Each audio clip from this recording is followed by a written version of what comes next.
one of the big things that I know about inclusivity and inclusive practice is that there are many times where like somebody's barriers will only ever be barriers for them or people in that community. However, there are other times where disability and barriers are something that we will all face. So the example being that like um, so you might think of like ramp access to buildings as something that is a disability access. However, that disability access also benefits people who have gone through injury and for a brief period of time might be recovering and need that access. People who have gotten older to the point where their legs are kind of no longer active and able to suit themselves. It might be when you're using a pram. It might be when you're using. So there's all these kind of examples where it's like, okay, inclusive practice isn't just something that's there for one community or one group of people, and it's only ever them that uses it.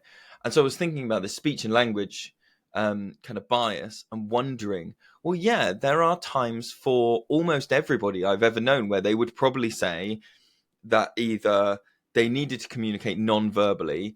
Now, the reasons that I can think of off the top of my head would be things like emotional overwhelm would be a big one. Just things like maybe you're in the middle of like eating, and so you can't communicate verbally. Maybe there are times where like because of different things that are going on physically, like not physically, so like language barriers, like in terms of communication, if you have come to whatever the group speaks, you know, in my case the group is predominantly English speaking as a first language. However, I have worked in the past with groups that have had, you know, upwards of 8-9 languages being spoken. And so if you could go, oh, well, non-verbal communication can sometimes be a level playing field that everyone can communicate in without having to kind of process and manually go through those things.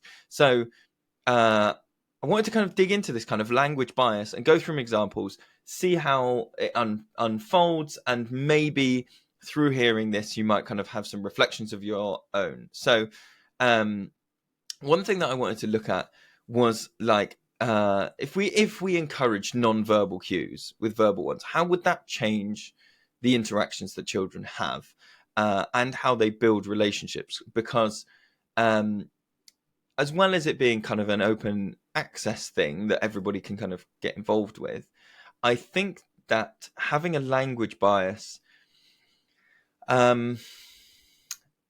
undervalues something that we do have in droves. And now some people will have this in more or less, but the ability to pick up on non-verbal cues is something that we have as a, you know, as an animal. We are able to do that. Some people more so, some people less so, but to completely write that off and go like, no, the only thing we're going to look at is verbal communication, is potentially somewhat limiting.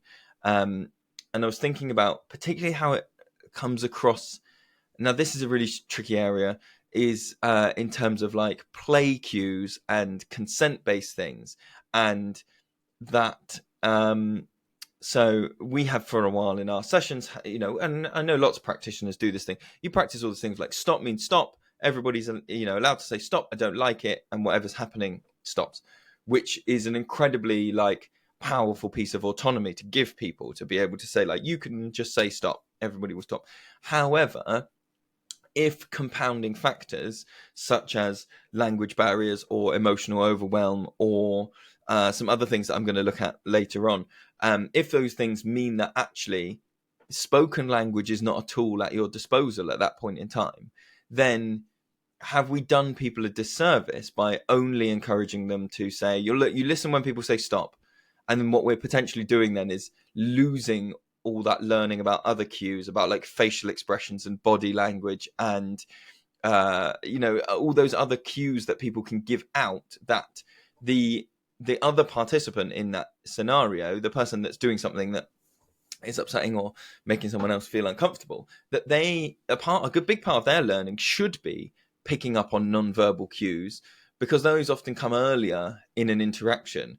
If you're saying to them like, ignore all of those cues, you only respond, you only stop when someone gives you the verbal thing, then potentially we're missing out, I think, on giving people a valuable piece of learning, which is where I guess you might then do that kind of modeling thing where you come in as a mediator with declarative language and go like, oh, I can see this person's their eyebrows have gone down. I can see that so and so's shoulders have come in and they look a little bit concerned about what's happening. And you're kind of, again, we're verbalizing those non-verbal cues in that scenario. And I think that's a big part of what we can do, is verbalizing the non-verbal